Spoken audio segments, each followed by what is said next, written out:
Let me show you how most HR managers or recruiters or hiring managers read through your CV.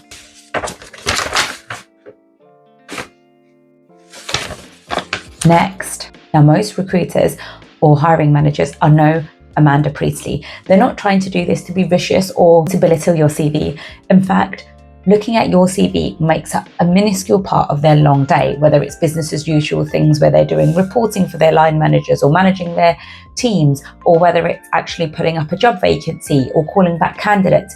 So they have a finite amount of time to go through your CV. They're not going through it in a really manicured fashion where it's line by line, looking at bullet point by bullet point. What they're actually doing is scanning through and seeing if you've got the relevant skills, experience, and platforms that they use within their organization to make you thrive in this role. So it's super important that in this video, we go through what makes a CV stand out.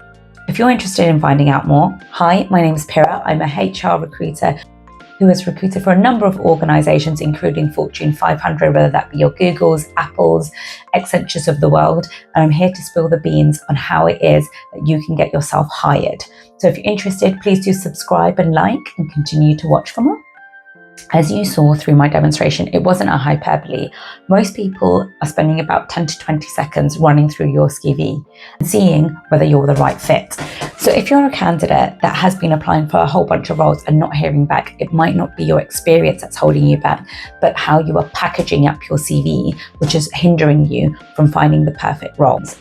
So let me peel back the curtains on what happens when a recruiter sees your CV.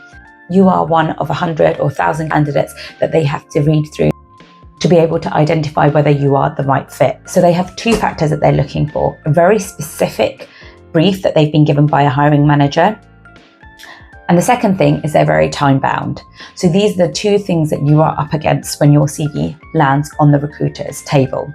So if you're interested in finding out about applicant tracking systems and how they also help and aid recruiters in narrowing down their CV, please do click through to my previous video. But in this video, we're going to be focusing on once the HR person or hiring manager has a shortlisted CV list, what they're actually doing in that process and how to make you stand out. Essentially, everyone is always looking for signals that you are going to be able to fit into the role, that you've done this work before and are a safe pair of hands for them to be able to pass these roles and onto. So it's super important that you show confidence within your CV and the relevant experience so that you are able to demonstrate that you can hit the ground running when it comes to getting hired. So let me tell you about the 10-second scan, which is often taught to recruiters. What they're looking for is the headlines. So looking at your job titles, looking at the companies that you've worked for, please put them in bold and make sure that they are standing out and jump out at the HR person, so that they can know that this person's worked in a similar industry or worked for one of our competitors, so we'll be able to leverage their experience and their insight into this role. Number two is they're looking for the most recent experience. So make sure that this is the area of your CV that you spend the most time on and that you're able to highlight key accomplishments in, because essentially what they're looking for is someone who's recently done this, because they know that those skills and experiences are fresh in people's minds. Think back to a time for, say, a nursery rhyme or a song that you've known when you were, say, 5 or 6. You might not know every single lyric, and that's because you haven't recently looked at it. And this is what HR managers and hiring managers are looking for. They want someone who's well-versed and well-lubricated in their understanding of how to perform a role, because they don't want to invest too much time in upskilling you. So it's super important that if you have transferable skills or the actual experience, that you put them at the top of those bullet points in your most recent experience. The third thing they're looking for is keywords. So what I would do is make sure, especially with a lot of HR managers and recruiters looking for keywords through their ATS, that if there are essential skills and essential experiences and essential software that has been asked of you, make sure you include that within your CV, either in a skills section as a box and it's standalone, or within the first few bullet points of each of your experience breakdown. The fourth thing they're looking for is a clean and competent structure, making sure that everything is done in reverse chronological order with your most recent experience at top And then they're also able to legibly read through everything in a clear fashion, and they can see how, if they read your CV back to front, how you've progressed from a really junior role into a more senior role, or if you have had more and more experience as you've garnered in from a junior position, that they can see that within your CV back to front. If your CVs aren't really clear, they move on very, very fast. And that's because they know that this candidate isn't relevant or will not have the functional experience to perform in the role. So they will quickly move on to the next candidate who might be a better fit for their briefing. Now, I want to really tell you about some of the common mistakes that I used to see as a recruiter when I was reading through CVs.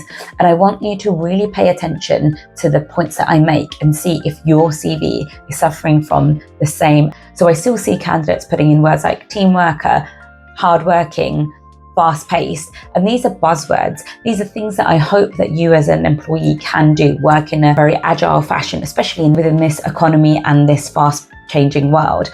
Or saying that you're a team player isn't really helpful. Most roles require you to be part of a team, unless you're in a lab, for example. So I want to say the more specific you can be for that role and put in the key skills that they are looking for in those sections, you are saving yourself time, space, and energy trying to put in things that we already hope and expect you to deliver as a candidate. The second mistake that I see is that there's no clear positioning. I can't really see what you as the individual has contributed to your organization or to that role and how that can benefit my organization. So I'm not seeing that your roles and responsibilities are aligning from what our current expectations in the new role that you're applying for is. So essentially, this means that people talk about all sorts of things like stakeholder management when actually I'm looking for more reporting experience, or they'll talk about marketing experience that they have within their job when I'm looking for data analytics, for example. So by taking up space talking about all of the things that you've done within your role, I'm not actually quite clear on how it is that you were positioned A, in your role, but B, what it is that you'll be specifically doing within my team. A lot of roles have peripheral responsibilities that you need to do. And unless you've been specifically asked for these things, I would recommend that you don't spend time too long talking about all of the tangent responsibilities that you've had. Really keep it tight and specific for the things that you are applying for and that they've asked within the job description. The third common mistake that I see is that it's not focused on outcomes. So essentially, it's not just good enough to say that you have done X, Y, and Z. Let us know as an organization, did that save you time? Did that save you guys money? Did that ensure that you had market growth? Ensuring that you are able to specifically call out what the outcome is ensures that we can see the value that you bring to the organization off the bat. And this is really critical because especially when you have two candidates that are very close, what you are then going to look down at is the metrics. What have they achieved and in what time span? The people that are able to achieve more within a smaller time frame are the ones that are more likely to, because organizations are trying to offset the risk and the liability of paying your salary to a saving that they've made. So everyone is always hoping that the salary that they're paying you is less than the value that you are able to bring to the organization. So this is what you've always got to be highlighting. I have also seen it where people have overly exaggerated things that they've done, where they say, I've read 200,000 CVs in a day, and we know that's not humanly possible. So whilst I always say highlight those key metrics, don't go in there and overly exaggerate things that are going to look unrealistic and then make it seem like you're not being completely honest in your CV. And honesty and integrity are always two things that organizations will really, really look for, because they want to know that the person that they are working with is someone that they can trust and that they can take your word at face value. So it's super, super important that you go in a very honest and genuine fashion. And if your metrics are slightly unrealistic, that you're able to talk through the narrative about how you've been able to say that. So if you do pass through 100,000 CVs a day, you will be using technology such as AI or an ATS system. Put that in there, leveraged ATS system to pass through 100,000 CVs alongside a team of 3. So what you are able to do is portray a really holistic story so that people can then see how much you've been able to deliver as an individual versus the technologies and structures that you already have. And they might want to use that 100,000 metric, and they might say, actually, yeah, we are thinking about rolling out a piece of technology and expanding our team. So this individual might be able to get us there because they've done this before. So it's really important that you are genuine and honest and being able to relay that back to folks. So now that we've looked at what are the common problems, here are some quick fixes that you can do. What I would do is go through and have a look at the jobs that you've been applying for, and for each of them, take 15-20 minutes at a time to then go in and really read what the hiring manager or recruiter is looking for. Then I would go back into your own CV and see whether it's relevant or not. Are there experiences that you've put in there showcasing how you are able to meet the need of the current organization that you are applying for? If there are bullet points in there that are not relevant, then I would advise you to take that out. The second thing that I would look for is clarity, making sure each of the points that you're raising are clear, that you are explaining pieces of technology that you're using. So if you're using a new AI tool, for example, rather than using the name of the AI tool, put in leverage AI tool, so that anyone who doesn't have experience in your company is able to really understand what it is that you do and how it is that you deliver it and what it is that you've delivered. So that clarity piece is super important in being able to look at this with a clean pair of eyes and be able to know that you are the right fit for the organization because you are able to do the task very efficiently.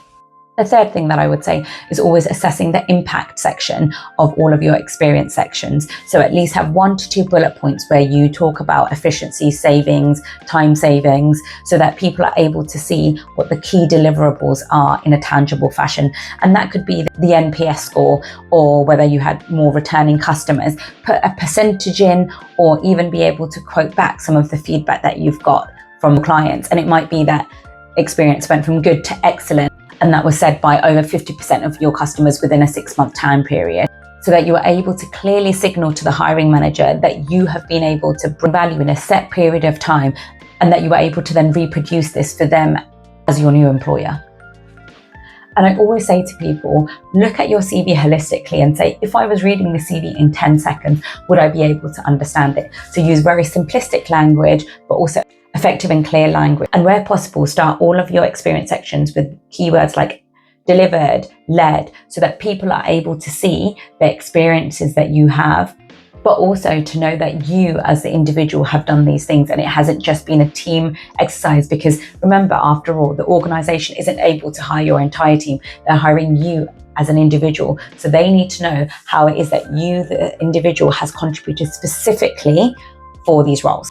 In this channel, we believe that you, the candidate, should have the best possible tools to be able to ace your interview. So we set a homework section, and that is what we're going to go through. It's so important that you do this section, because as much as this advice is great, taking it on passively will only take you so far. Being able to action this to convert your job search into an actual role. And it's so important that you take out 15-20 minutes, half an hour in your day to go through these tasks, so that you're able to leverage the insight that you've just learned and to be able to see the real life impacts of it. So the first task is really easy. Find one role that you are keen to apply for and review your CV in 10 seconds and see if you, as a hiring manager or recruiter, would be able to spot the key skills and experience that they're looking for within your CV within the 10 seconds. Number 2 is to then write down what you have seen and what is missing. And the third thing to do is keep in the bits where you have met the requirements and take out any of the bits that aren't relevant for that role. And think about your experience. Try and put in as many transferable skills or areas that you have delivered X, Y, and Z in a similar fashion or the exact thing in your CV. And for the areas that you've missed, have a think about your experience, about tasks and projects that you've worked on that are similar or like for like, that you can then input into your experience section. And then once you've done this, have a friend or family member to also then review your CV, again giving them the 10-second rule to see how much of the job requirement has been matched by your CV.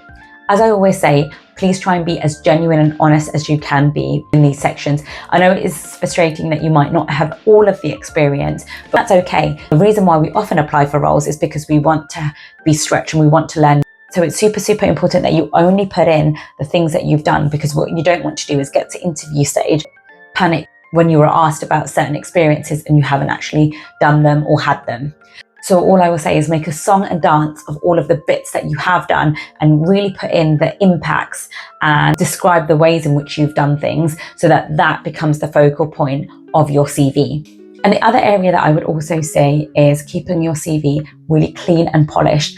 Really asking a family member or a trusted friend to go through your CV and say, is this clean and articulate?